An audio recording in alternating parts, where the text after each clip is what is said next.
2015 marca ese movimiento extremo en la bolsa, otra vez atacando los máximos históricos, y el nuevo repunte en 2017, finales de 2017, permite otra vez atacar ese techo.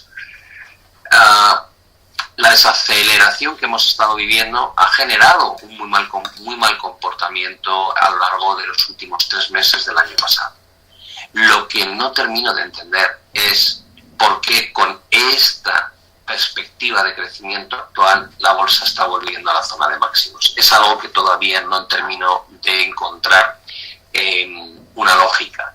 Supongo que el que compra la bolsa, a pesar de esta situación tan sumamente inestable en términos de crecimiento, es porque le da el beneplácito de la duda a los bancos centrales. Es decir, los bancos centrales llevan alimentándonos con la idea de no os preocupéis, que pase lo voy a arreglar, desde hace 2 décadas, ¿no? Desde prácticamente después del año 2000.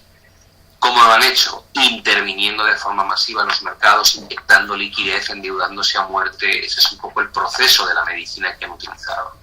Y ahora mismo hemos visto cómo la Reserva Federal habla de que ya no va a subir más los tipos, como la Reserva Federal de repente considera que tener 3,5 trillones de bonos soberanos e hipotecarios en el balance es normal y no va a bajar de ahí, cuando antes decía que los iba a eliminar porque era una medida meramente extraordinaria. Vemos como Japón vuelve a decir que los tipos se van a mantener en tasas negativas probablemente hasta bien entrado finales del 2020. Vemos como Mario Draghi impulsa un nuevo programa de LTROs para prestar a precios por debajo del mercado a los bancos créditos para que no colapse el sistema financiero, pese a que las tasas de interés ya están al 0% a nivel oficial. Vemos como hoy el Banco de Suiza dice que no tiene ningún problema en profundizar en tipos negativos si hace falta y fuese necesario. Es decir, por supuesto China habla de nuevas políticas de estímulo para sacar a la economía del gigante asiático del peor momento de las últimas 3 décadas, y todo eso parece alimentar un proceso de confianza entre los inversores que se aleja notablemente de cuál es la evolución macroeconómica real. Esta situación en Europa no es solamente en Europa. Europa evidentemente tiene un problema grave en el sector de manufactura, del cual viven países como Alemania e incluso Italia. Y como podéis observar, no es un problema local. Evidentemente, toda la eurozona, Alemania, Francia, Italia y España, tienen un colapso en lo que es el mercado de manufactura desde principios de 2018 y nada presagia que se vaya a detener de momento. De hecho, estamos ya en lecturas que llamamos recesivas. Cuando caemos de 50 decimos que la economía se está contrayendo, no expandiendo. Pero cuando me voy a Japón, descubro que la producción manufacturera también está en uno de los peores momentos de los últimos 2 años, mostrando una gran tendencia a la baja, incluso acelerándose. Y cuando me voy a China, descubro que el sector manufacturero también está registrando uno de los peores momentos equivalentes a 2016. Por tanto, no estamos hablando de si Alemania tiene un problema, estamos hablando de la zona euro en su conjunto, de Japón y de China. Para que nos hagamos una idea, China es la segunda economía mundial, Europa es la tercera y Japón es la cuarta. Cuando me voy a mirar gráficos de la bolsa china y veo un poco el comportamiento, China crecía a doble dígito en la década de los 90. Su pico máximo se alcanzó en el año 93. Y con eso lo que tuvimos fue una subida espectacular de la bolsa. Después llegó un periodo evidentemente bastante negativo, pero con tasas de crecimiento que, como veis, se mantuvieron en torno al doble dígito durante mucho tiempo. Y gracias a eso y la recuperación en el resto del mundo, la bolsa china sigue haciéndolo bien. Cuando volvió a crecer a sus mejores tasas, que fue en el año 2006-2007, la bolsa china marcó máximos históricos. Después llegó un pequeño colapso en el crecimiento de China a raíz del problema que surgió con la crisis financiera en Estados Unidos, y eso provocó una fuerte corrección de la bolsa, y cuando se retomó el crecimiento, la bolsa recuperó parte del terreno perdido. A partir de aquí, el crecimiento en China lo único que ha hecho es deteriorarse continuamente, desde tasas del 12% a las tasas actuales, que son los niveles más bajos de los últimos 30 años. dices, bueno, pese a que hay un deterioro continuado, realmente la bolsa china cotiza casi a los mismos niveles de cuando crecía a niveles del 12% en la época del 2011. Es otra cosa que me deja bastante alucinado. ¿Cómo puede ser que un deterioro tan importante y tan continuado en las tasas de crecimiento de China no se esté plasmando en la economía, perdón, en la cotización de la bolsa en China? Y cuando nos vamos a Japón, encontramos algo similar. Japón crecía a niveles del 5 al 7% a finales de la década de los 80. Y coincidiendo con los picos de crecimiento del año 88, se registró el máximo de la burbuja de la bolsa japonesa, que alcanzó casi cotas de 40.000 puntos. Después llegó un detrimento, un empeoramiento del crecimiento que automáticamente produjo la primera gran fase bajista, y luego cuando repuntó, pues también repuntó la bolsa. Y luego continuó cayendo y la bolsa lo hizo mal. Y cuando se producían estos repuntes de crecimiento, la bolsa experimentaba mejoras. Lo mismo que aquí y aquí, o aquí cuando se estabilizó en la zona del 2,5-3%, que vimos esa gran subida. Cuando llegó la gran recesión a raíz de la crisis económica del 2008, la bolsa japonesa colapsó. Y a partir de ahí, cada nuevo movimiento de crecimiento se ha ido celebrando con sucesivos impulsos hacia arriba. Lo que pasa es que estos máximos de crecimiento son a la baja. Es decir, que desde el año 2010-2011, la bolsa japonesa no ha hecho más que subir, mientras que el PIB en Japón lo único que muestra es una cadencia de máximos cada vez más bajos. A día de hoy, la economía japonesa prácticamente se puede decir que no crece nada, está rondando el 0%. Por debajo del 0 es cuando hablamos de recesión. Y pese a ello, la bolsa en Japón cotiza prácticamente en uno de los mejores niveles de los últimos 20 años. ¿Qué hay detrás de esto? Pues evidentemente la única explicación razonable que puedo encontrar es el mismo argumento que hemos expuesto para Europa. La confianza ciega en que la manipulación y la agresividad con la que interviene el Banco de Japón, los distintos mercados japoneses, va a mantener esto vivo. Todos sabéis, porque lo he contado en muchas ocasiones, que el Banco de Japón lleva a cabo una política monetaria no convencional ultra agresiva, que consiste en no permitir que las tasas de interés a largo plazo superen el 0%, es decir, ningún bono hasta el 10 años puede tener rentabilidad positiva, y por otro lado mantener los tipos negativos. Y además de eso, compra bolsa, compra ETFs relacionados con la bolsa. Con lo cual, de alguna manera, está insuflando de una fortaleza al mercado que no se corresponde realmente con la calidad económica que muestra su economía. Déjame que por favor vean los comentarios que me estáis haciendo. ¿Qué pasa cuando Trump le meta a la Unión Europea la puntillada final con los aranceles? Bueno, pues es una pregunta muy buena, Cristian. Yo soy de la opinión de que la guerra comercial es algo que va a estar con nosotros todo el año. Sé que hay mucha gente que habla de a finales de este mes se va a presentar ya el borrador definitivo entre China y Estados Unidos y la van a firmar en junio, lo cual es una noticia fabulosa. Digo, sí, es verdad. Quien no crea que se va a firmar el acuerdo, no sé qué está leyendo, porque llevamos 3 meses prácticamente con tweets semanales de Donald Trump de esto va muy bien, lo vamos a firmar, estamos avanzando. Con lo cual creo que en el mercado el sentimiento de que la guerra comercial se va a zanjar con una firma de un acuerdo entre China y Estados Unidos debería estar más que metido en precio. Lo que creo que no está metido en precio es la probabilidad, que yo creo que es muy alta, de que Donald Trump, pasado 3 meses después de firmar el acuerdo, acuse a China de que no está cumpliendo ciertas de las condiciones que va a firmar y que son muy complicadas de medir porque tienen que ver con la propiedad intelectual. Pero es que aparte de eso, si uno mira cuál es la trayectoria del señor Trump, si consigue firmar el acuerdo con China, que yo creo que lo va a firmar porque a nivel electoral lo va a necesitar para ganar las próximas elecciones, creo que va a ser un instrumento meramente electoral. Si consigue eso, la probabilidad que yo asigno a que Donald Trump gire la cabeza, vea que hay 170.000 millones de dólares de déficit con Europa y vuelva a hacer la misma jugada que ha hecho con China, ya que ya ha salido bien con Europa, creo que es altamente probable. Ya está hablando de aranceles por valor de 11.000 millones al sector de aeronáutico, porque según él favorecemos la industria aeronáutica en Europa con nuestras subvenciones y eso perjudica a Boeing. Pero también va a atacar el sector automovilístico. Con lo cual, no creo que se vaya a acabar la guerra comercial. Estamos viendo cómo está amenazando a México de volver a imponer aranceles unos meses después de haber aprobado junto con Canadá y México un nuevo tratado de comercio de lo que era el antiguo NAFTA. Ya está hablando de poner aranceles en México. Por tanto, dar por concluido este problema creo que no es muy realista. Creo que este problema va a ser algo que va a tener fases mejores y fases peores, pero nos va a acompañar de forma continuada en el tiempo. La pregunta es, ¿no es normal esperar que el PIB crezca menos a medida que el país se desarrolla, ya que la base del PIB aumenta? Yo creo que cuando hablamos de Japón, o hablamos de Estados Unidos, o hablamos de Europa, o hablamos de países de este estilo, llevan siendo países desarrollados no una década ni dos, llevan siendo países desarrollados muchísimo tiempo. Y dices, vale, ¿cuál crees que es la explicación de que el crecimiento sea menor?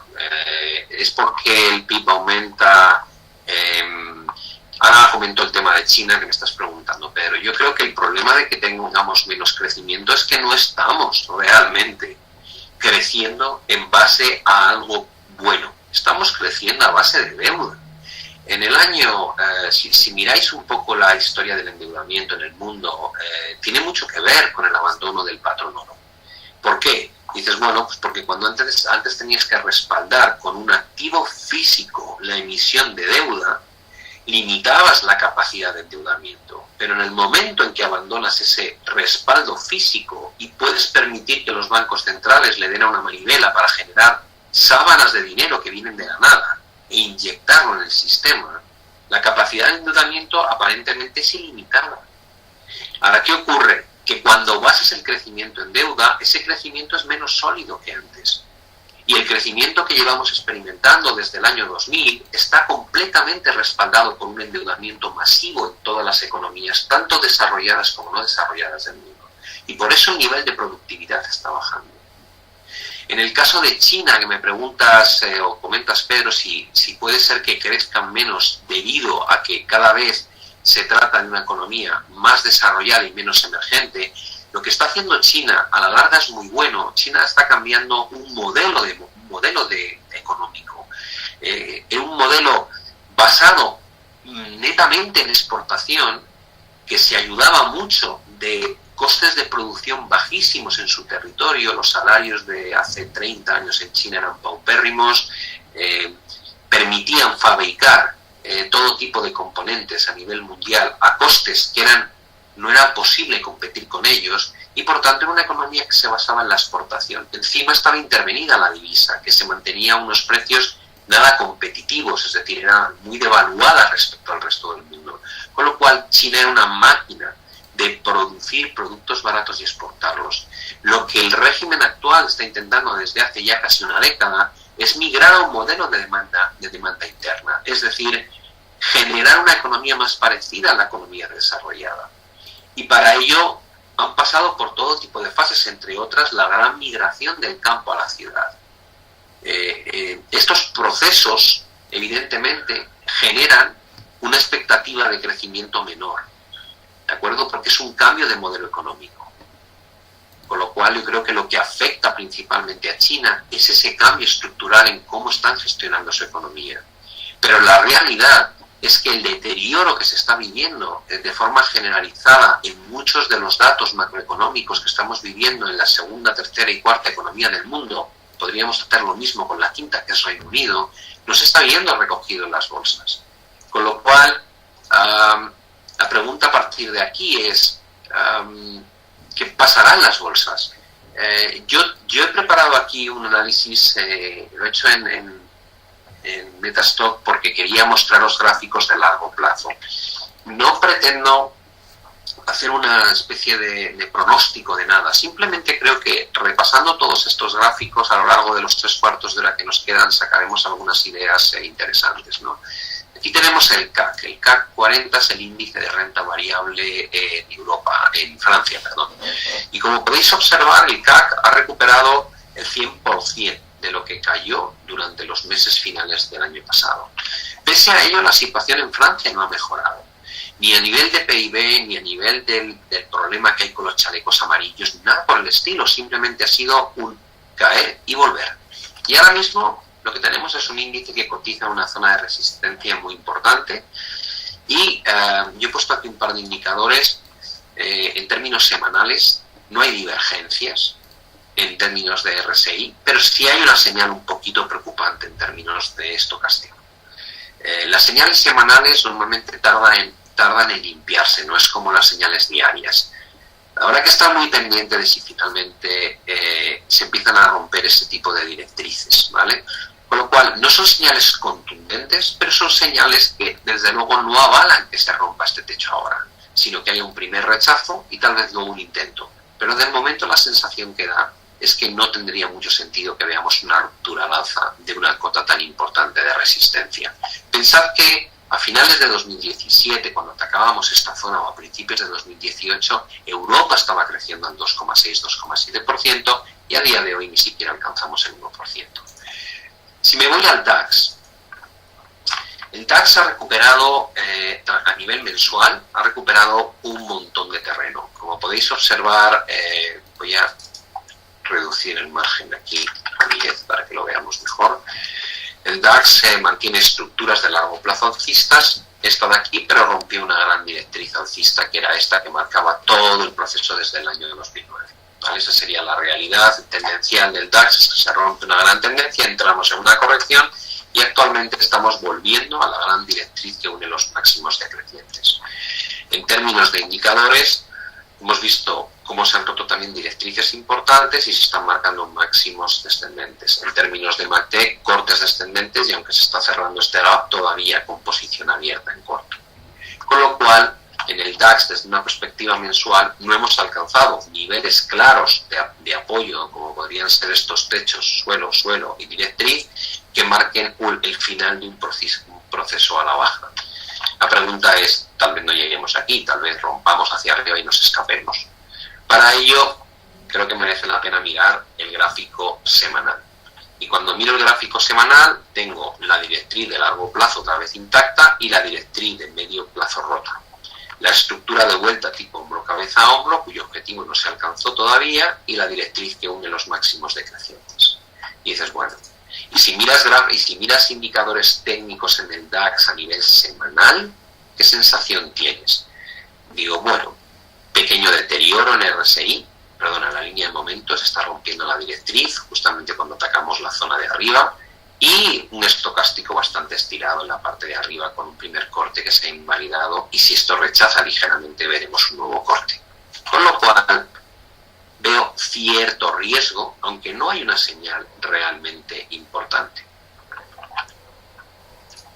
Si me voy a el DAX con medias móviles y digo, bueno, en un gráfico semanal, si yo pongo medias móviles de este tipo, lo que me indican es cuándo debería buscar oportunidades de compra, de venta, de compra, de venta. Aquí las he ido marcando. Solo puedo vender mientras el corte es descendente. Aquí solo puedo comprar. Aquí solo puedo vender. Aquí solo puedo comprar.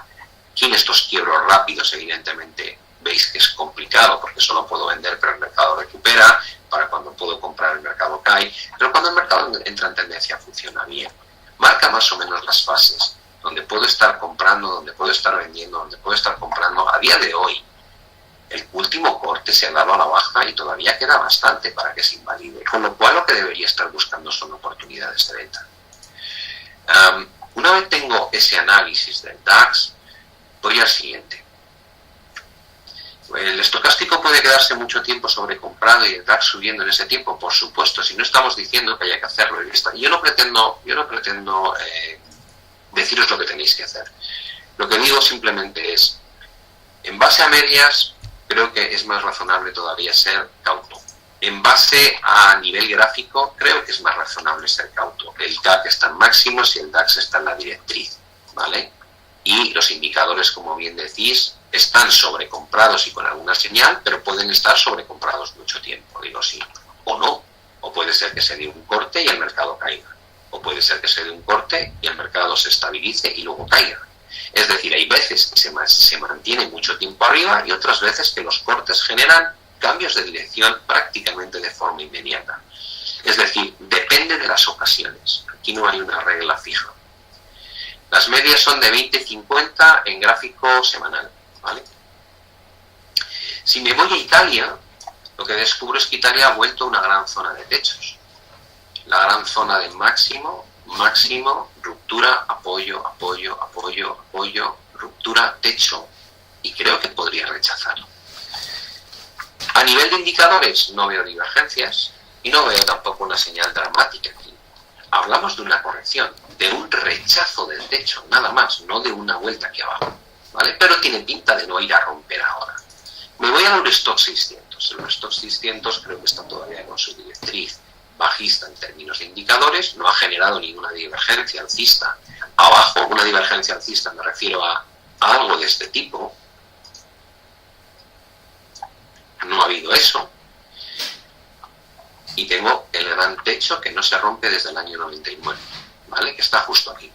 Digo, bueno, a nivel mensual parece un recorrido limitado. Y a nivel semanal, digo, a nivel semanal estamos llegando aquí. Y dices, ¿y eso qué es la directriz que une todos los máximos desde el año 2015? Parece que también va a costar. Y hay las primeras señales de posible freno. Nada más, estamos hablando de zonas críticas y cómo están los indicadores semanales y mensuales. Eurostoxx 50. Dices, bueno, cuando me voy al Eurostoxx 50 lo que me encuentro es esto. A nivel mensual hay una tendencia a la baja estable desde el año 2000 y estamos volviendo a ella. En términos de RSI también hay una directriz bajista que no está a punto de romperse ni mucho menos, y también hay una directriz bajista en términos de MACD. Y lo último que ocurrió fue un corte descendente, todavía no se ha producido el corte ascendente, con lo cual la probabilidad aquí a priori, en mi opinión, es que esto tienda a corregir. Si me voy al Eurostoxx semanal, en lugar del mensual, veo esto. Y pienso, estamos justo en esa directriz que es brutal. Ahí, entrando de lleno. ¿Queda algo? Digo, sí, no hay divergencias. No veo ninguna señal adversa todavía. ¿Vale? Pero la zona es interesante, con lo cual hay que estar atentos a lo que pueda pasar con este tipo de indicadores, si rompen directrices o no en esa zona. No veo ningún problema en el FTSE 100. El FTSE 100 respetó su tendencia alcista, respetó su zona de pivote, probablemente pueda venir aquí todavía.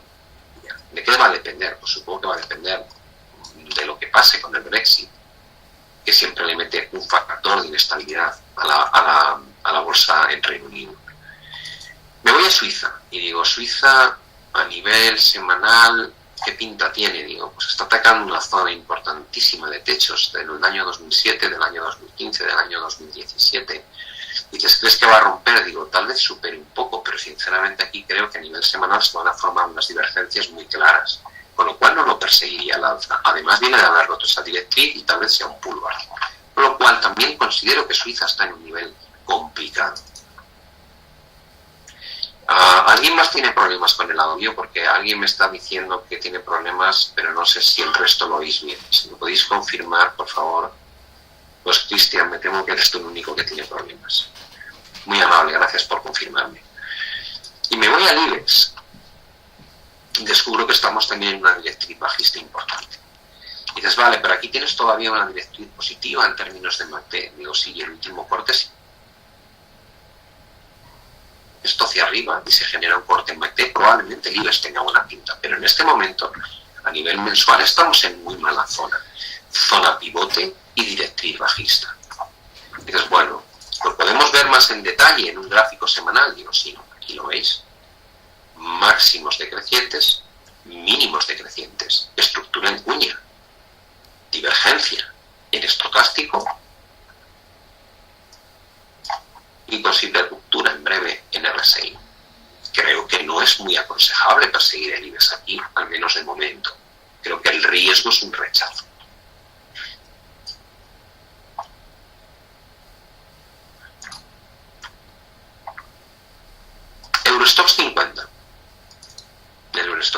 cuenta está volviendo a la gran directriz bajista.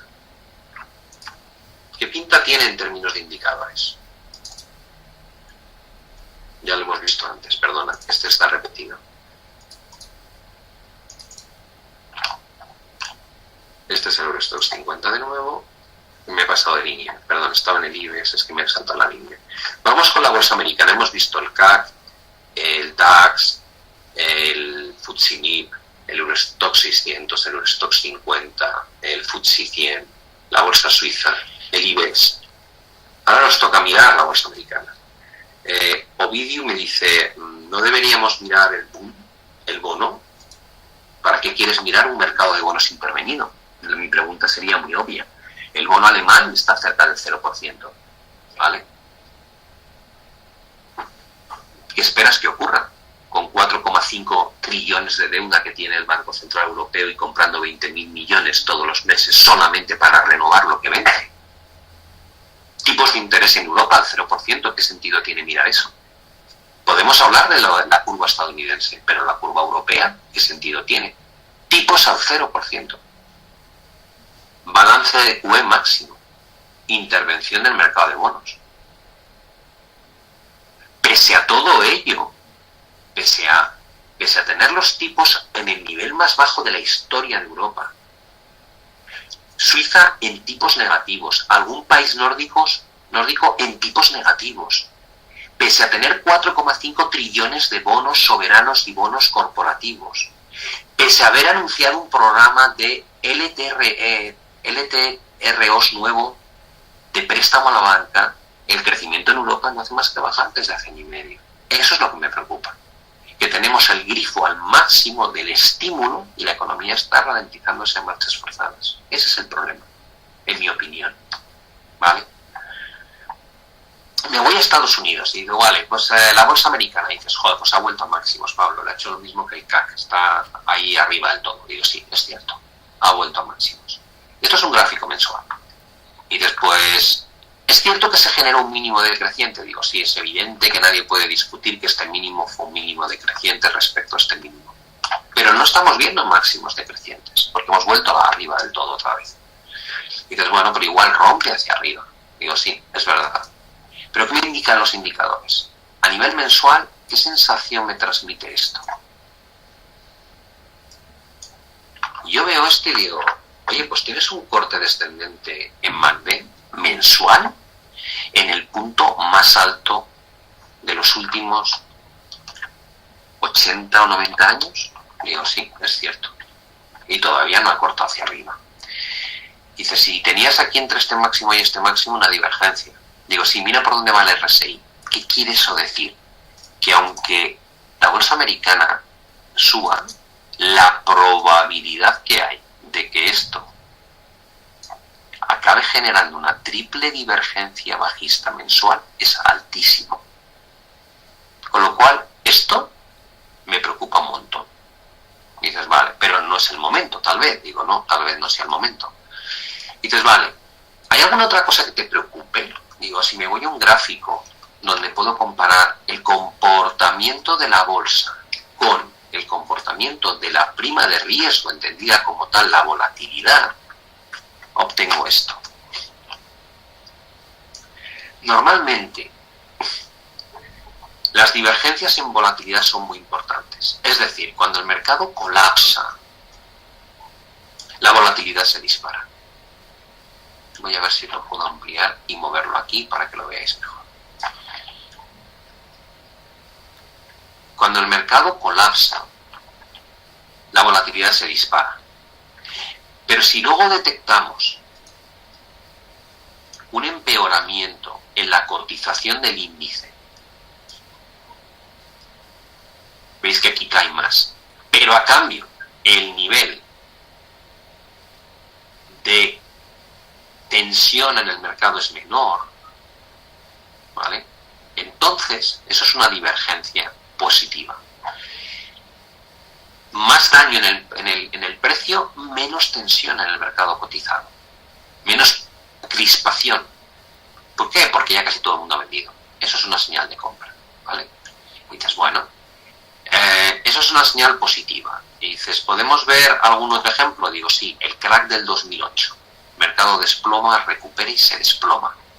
Pico de riesgo de volatilidad cotizada aquí, con ese mínimo.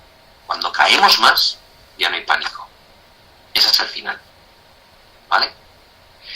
Otro ejemplo. Mercado se desploma en menor medida, pero también fue importante en términos de volatilidad, se desploma en 2011, 2010, caemos, marcamos un pico, rebota, vuelve a caer y ya no vemos esa tensión en la volatilidad. Ese mínimo es una oportunidad de compra. ¿Vale? Y así podríamos ver múltiples ejemplos. Desplome en 2011, pico, caída adicional, ya no hay pánico. Ahora bien,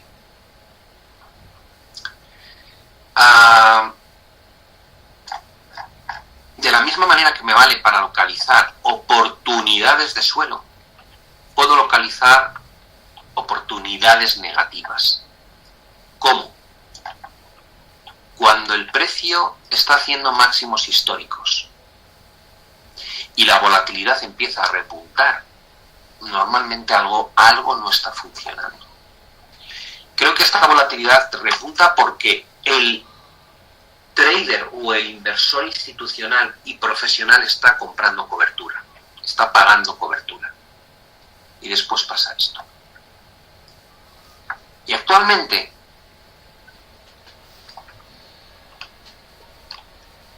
en 2007, hemos visto el primer caso. Ahí veis el segundo caso y el último caso, ese que se está dando, en mi opinión. Aquí veis en 2015 el repunte de volatilidad a pesar de que el mercado subía y luego se produce el descalabro. Y aquí estamos a punto de hacer nuevos máximos históricos y sin embargo el comportamiento de la volatilidad sigo viéndolo al alza, no a la baja. Lo cual me hace pensar que sin ser una herramienta de timing, el riesgo latente sigue ahí. Y dices, vale, ¿y cuál es el pronóstico? ¿Dónde crees que se va a parar esto? Digo, no lo sé, ojalá lo supiese. El primer test está aquí. Y dices, ya estamos ahí, Pablo, ya hemos llegado al máximo histórico. Digo, sí, básicamente estamos a unos puntos a unos picos de llegar, ¿no?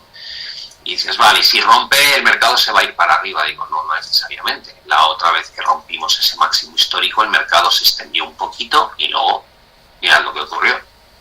Y dices, vale, ¿tú crees que si se rompe este máximo histórico nos vamos a extender? Digo, sí, probablemente nos vamos a extender aquí. A esa zona. A 3.000. No digo que no. Esa subida a 3.000, si llegamos a 3.000, lo único que haría sería alinear esos máximos crecientes. ¿Y qué impacto tendría aquí? Digo, haríamos un pequeño movimiento adicional, aquí lo he marcado más grande, pero ese movimiento adicional probablemente lo único que va a permitir es que se consoliden las triples divergencias en los indicadores. Por lo cual, sigo percibiendo un problema. Dices, vale, en el Dow Jones, ¿crees que la situación es similar? Digo, sí, creo que hemos empezado a tener cortes mensuales que no se han invalidado. Y viendo esa diferencia de RSI, la probabilidad de que si el Dow Jones se extiende más arriba acabe generando una gran divergencia bajista, creo que es inmenso. Con lo cual, no hablo de que no pueda haber un recorrido al alza adicional, pero lo que sí creo que es fundamental entender es que el gran riesgo, o sea, el riesgo de un gran movimiento a la baja, sigue latente y probablemente todavía más exacerbado que antes. Dices, bueno, ¿crees que el Nasdaq, que lo está haciendo increíblemente bien, está fuera de peligro? Este es el corte del MACD mensual. Dices, ya, pero está haciendo nuevos máximos. Digo, lo sé, y esa es la divergencia. Y creo que se va a producir una triple divergencia. Tal vez haya que esperar aquí. No digo que no. Pero estas señales normalmente no se limpian con una corrección de un 10 o un 15%, sino con un cambio de tendencia. ¿Vale? Russell ni siquiera está consiguiendo seguir el ritmo de lo que hacen los índices más grandes. Normalmente las fases finales de movimientos alcistas, los índices Big Caps, que llamamos los índices de mayor capitalización, lo hacen mejor que los índices de pequeña capitalización. Y el hecho de que los small caps ni siquiera sean capaces, al menos de momento, de romper esta zona de resistencia, creo que es una señal también bastante negativa. Si me voy a Japón y analizo el gráfico mensual, es cierto que está recuperando mucho. Japón, mirad qué bien lo está haciendo. Pero estas señales de divergencia en MACD y en RSI mensuales no son nada positivas, igual que estos cortes. Con lo cual, me cuesta pensar que con estas señales lo que vamos a ver es una ruptura hacia arriba y una extensión muy grande. Si miro cómo cotiza Japón respecto al yen, creo que tiene demasiada prima. Ya ocurrió antes y tarda mucho en limpiarse. Aquí hay una gran prima, en este caso del dólar yen contra el Nikkei, y finalmente se ajusta. Ahora la prima la tiene el índice nipón de renta variable respecto al yen, y creo que acabará ajustándose. ¿Vale? Y dices, bueno, ¿alguna opinión sobre lo que puede pasar con algún activo que pueda tener repercusión en las bolsas? El dólar. El dólar lleva en un rango, pues hemos empezado a acostumbrar a muy poca volatilidad en el dólar. Fijaos cómo se movía antes, ¿no? Hemos tenido fases aquí en 2014 espectaculares, igual que el movimiento en 2017 y la reacción inicial de 2018, pero llevamos meses prácticamente sin que ocurra nada.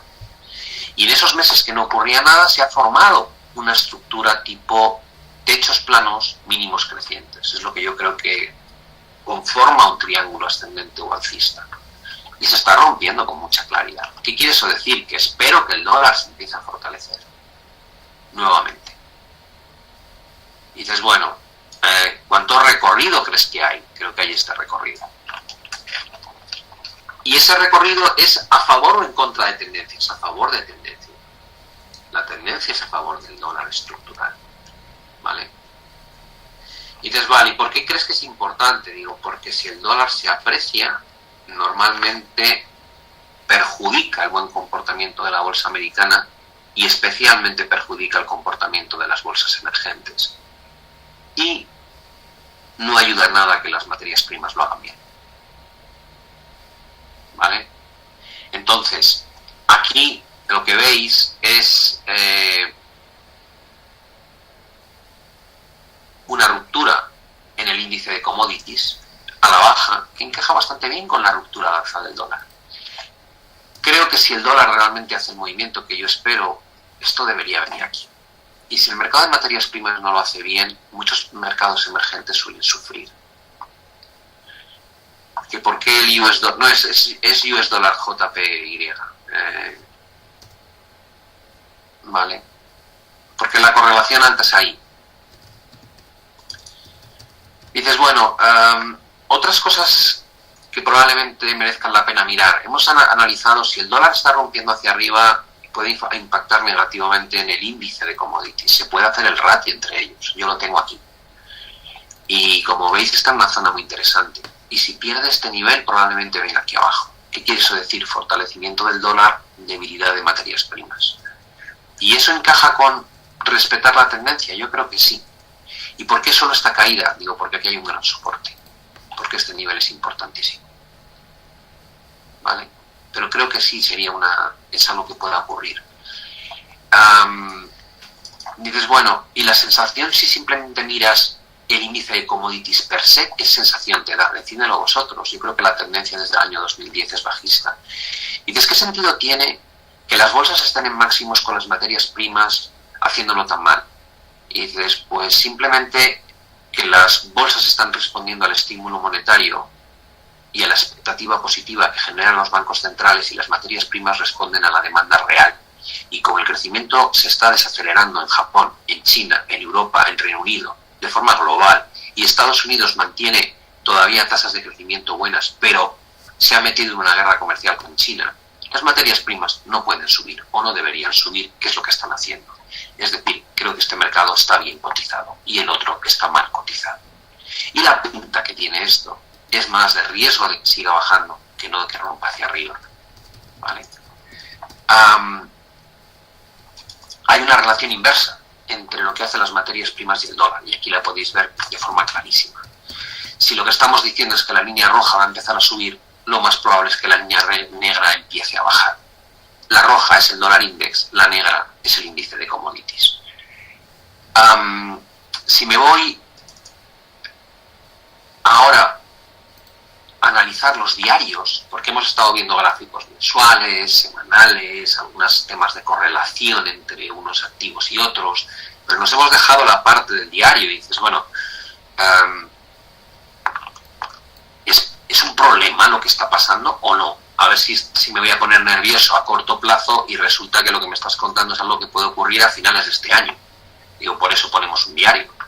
Si miro un diario, SP500, ya sé que he dicho que podemos llegar aquí, es decir, una opción es que respetemos ese techo y caigamos, otra opción es que el mercado se extienda ahí arriba. Es más o menos los dos escenarios que considero más probables. Dices, ¿y qué pinta tiene el MACD? Digo, pues vosotros mismos. Posible divergencia bajista y cortes descendentes. Momento, posible divergencia bajista. Estocástico, posible divergencia bajista.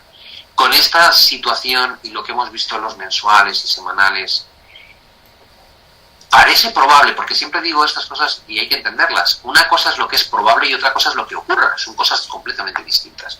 Pero a priori, si tengo que establecer un escenario de probabilidad, digo, ¿parece probable que esto, llegado aquí, se escape? Digo, no lo creo, para nada. ¿Qué parece más probable? Parece más probable esto. ¿Y esa caída hasta dónde? Digo, vale, esa es la parte más complicada. Yo os diría que la caída más razonable es la zona de 2.800 puntos. ¿Por qué? Pues porque es donde estuvo la antigua zona de techos y suelos. Es decir, que yo creo que la caída que deberíamos ver es esta. A priori esa. No es una gran caída, es una mera corrección. Y dices, bueno, ¿y si me voy al Nasdaq?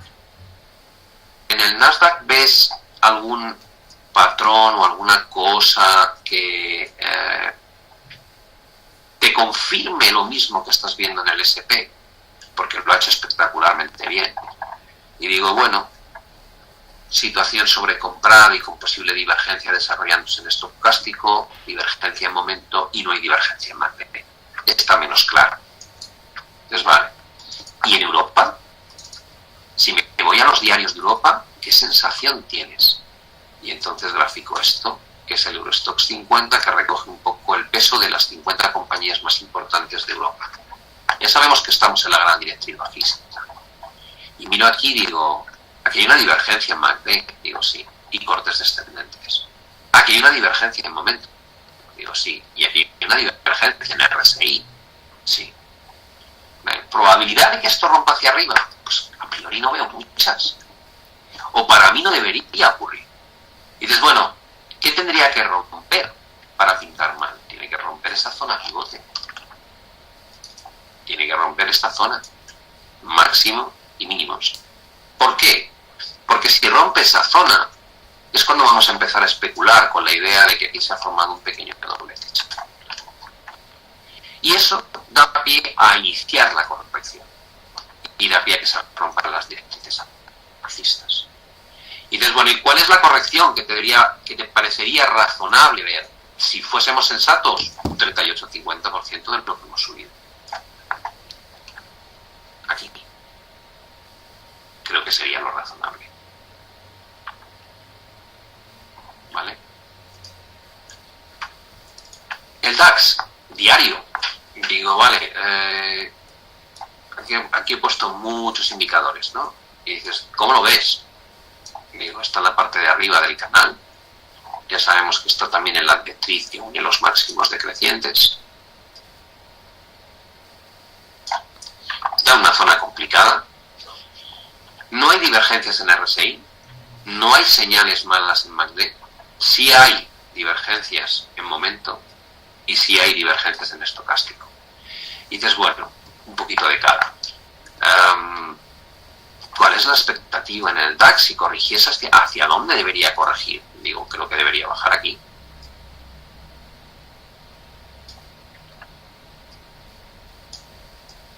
Ahí, a esta zona. ¿Qué hay aquí? Digo, pues está el gap, tienes la base de la directriz alcista, tienes la antigua zona de soporte y de techos, tienes un montón de cosas. 11.800, 11.850 puntos. Es una mera corrección, ¿vale? Y dices, bueno, ¿y Europa, Estados Unidos? Europa, Estados Unidos tiene sentido, bajo mi punto de vista, no. ¿Dónde estamos? Digo, aquí. ¿Dónde creo que deberíamos estar? Más arriba. Creo que Estados Unidos está mejor que Europa en términos económicos, claramente mejor que Europa. Y sin embargo llevamos todo 2019 prácticamente haciéndolo igual de bien que ellos, lo cual no me encaja. ¿Cuál es la tendencia estructural? Alcista, a favor de Estados Unidos. Mira el gráfico estructural.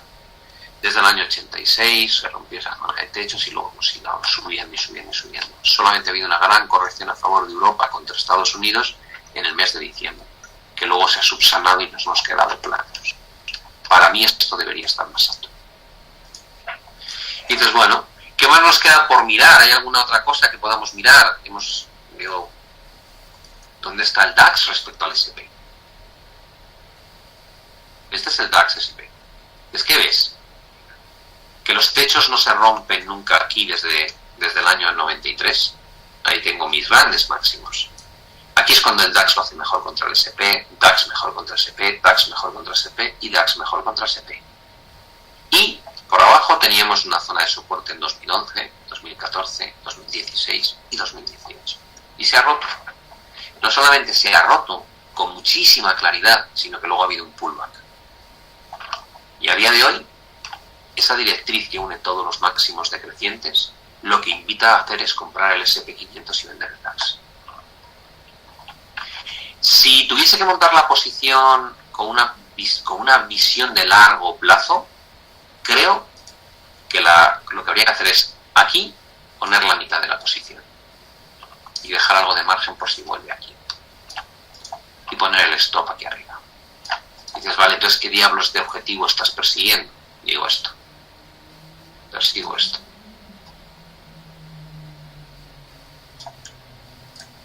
Esto no debería estar en semilog, que es un par, ¿vale? Persigo eso. Y después, ¿cómo vamos a volver a los mínimos del 2003? Digo, porque lo que hemos estado diciendo es que a nivel mensual, los problemas latentes y existentes ahora mismo a nivel económico, y especialmente la duración del ciclo en Estados Unidos, no sabemos cuándo. Es imposible saber cuándo. Pero que un ciclo que va a ser ya, después de este verano, el más largo de la historia de crecimiento de Estados Unidos desde 1850, está cerca de terminar, es una realidad. Podemos cerrar un año, podemos cerrar en meses. Las curvas de tipos ya se están invirtiendo en Estados Unidos en la parte corta, que es un síntoma de recesión muy evidente. Con lo cual, la propia Fed dice que ya no va a subir más los tipos, algo estará viendo.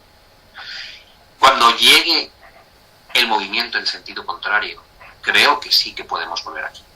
Estos son años, se tarda mucho. Es una posición estructural, ¿vale? Con lo cual este stop, aunque es amplio, justifica perfectamente un recorrido así de amplio a la baja, en la otra dirección. Si hay una crisis en Europa, cosa que tampoco es descartable cuando cambie el ciclo económico, ya sabemos lo que va a pasar. No va a estar Angela Merkel en los próximos comicios en Alemania. Angela Merkel es básicamente el bastión que une Europa. Macron tiene un montón de problemas en su propio país actualmente. En Italia la situación política es un auténtico desastre entre Salvini y el partido de Beppe Grillo. La situación económica en Italia, pues flirteando con una recesión. En España tenemos las elecciones este fin de semana. No sé qué opináis vosotros. Yo soy de la opinión de que va a ser un auténtico calvario. ¿Por qué? Porque creo que va a haber bastante empate entre las dos fuerzas o las dos ideologías, no fuerzas, las dos ideologías, la posible unión entre PSOE y Unidas Podemos y la unión del PP con Vox y con Ciudadanos. Creo que va a estar ahí parejo. Creo que si gana la derecha se va a reabrir de forma dramática el conflicto en Cataluña, ¿vale? Y creo que vamos a volver a ver muchos titulares muy complicados de gestionar. Y si gana la izquierda, pues probablemente lo que vamos a ver es continuidad de lo que ya hemos visto, ¿vale? Y mucha crítica respecto a cesiones a los independentistas catalanes. Creo que ahí va a estar el marco de lo que pueda ocurrir. Este movimiento de aquí es cuando hubo la crisis en Europa. Con lo cual, si se tuercen las cosas en Europa, no me extrañaría nada que esto pase. Otro argumento para que esto pase es que empecemos una guerra comercial contra Estados Unidos. O mejor dicho, que Estados Unidos comience una guerra comercial contra Europa. Nos pilla en un momento con un crecimiento económico malísimo y la principal economía exportadora de Europa es Alemania. Si los aranceles van hacia la industria de la automoción, tendría todo el sentido del mundo que esto pueda pasar. Con lo cual ya veis que en términos relativos la situación de Alemania contra Estados Unidos parece muy endeble y en términos absolutos ya hemos estado viendo que el mercado está en zonas complicadas. No vamos a decir que no puedan romper, pero complicadas. Si me voy al último gráfico que os quería enseñar, es el índice de bonos basura, es decir, los high yield, el iShares high yield muestran la apetencia por comprar bonos de muy mala calidad pero que dan una rentabilidad alta. Solamente se compran en entornos muy positivos de mercado. La tendencia estructural en este tipo de activo es bajista de forma estructural durante los últimos 13-14 años, ¿vale? Y esa es la directriz que ha marcado todos los grandes momentos. Antes del cambio de tendencia en finales de 2017, y cuando hablo de esto, sé que a alguien normalmente le chirría un poco, pero es que el máximo de la bolsa alemana se obtuvo a finales de 2017, ¿vale? Principios de 2018. Y como tal, casi todos los índices europeos, el último pico de mercado se dio a finales de 2017, principios de 2018, y desde entonces hemos visto secuencias bajistas. Cuando hablamos de esto, a finales de 2017 estábamos aquí. Creo que va a romper los bonos high yield aquí arriba, ¿no? Creo que van a rechazar. Sinceramente, creo que van a rechazar. ¿Y por qué es tan importante esto? Es importante porque, a ver si lo puedo abrir aquí en un momento.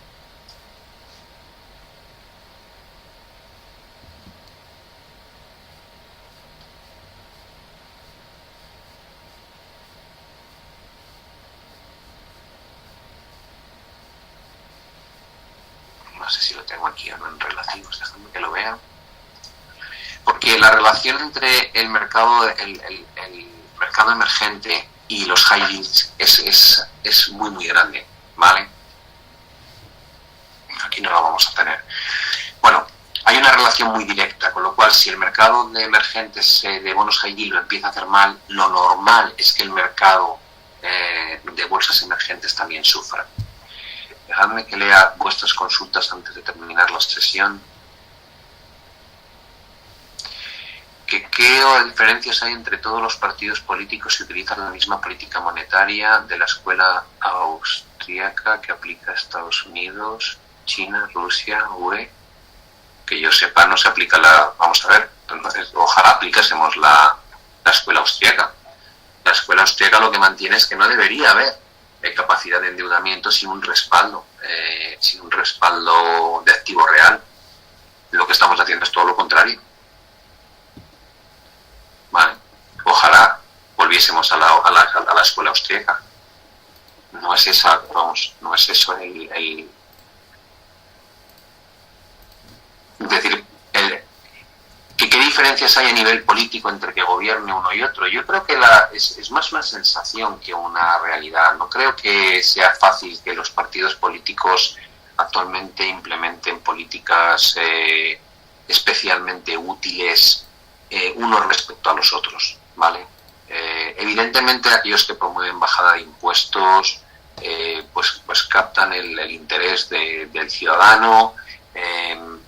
Y dices, bueno, puede estar bien porque puedes reincentivar el consumo. Y digo, sí, pues lo hemos visto con Donald Trump. Digo, reincentivas el consumo y por el lado contrario lo que haces es incrementar el déficit de una forma brutal.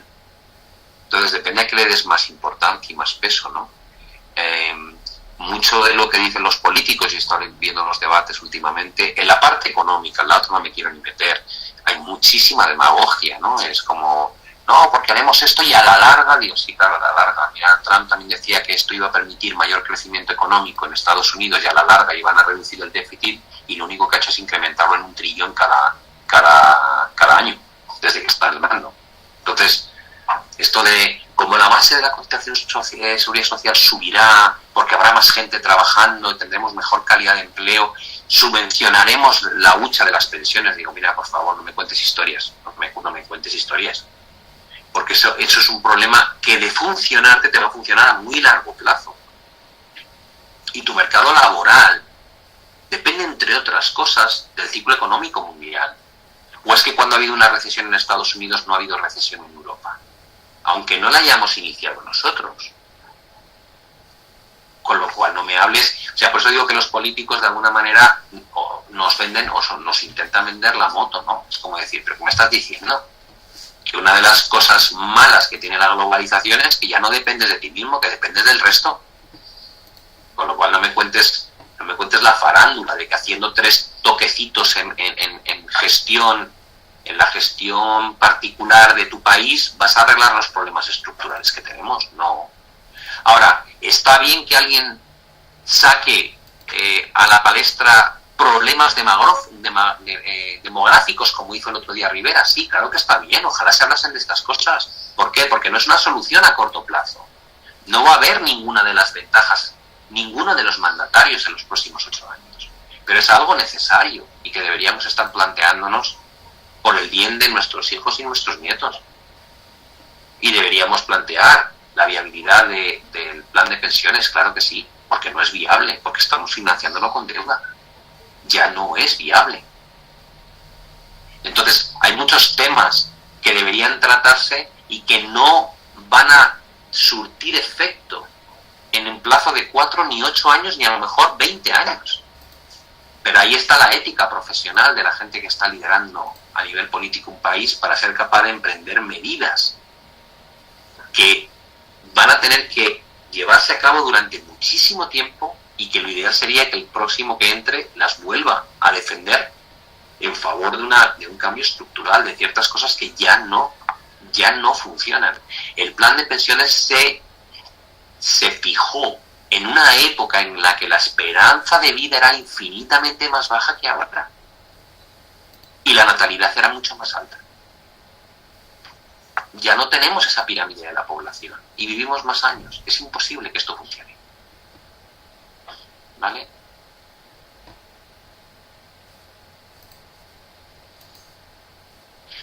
Bueno, voy a dejarlo aquí, Sony 33.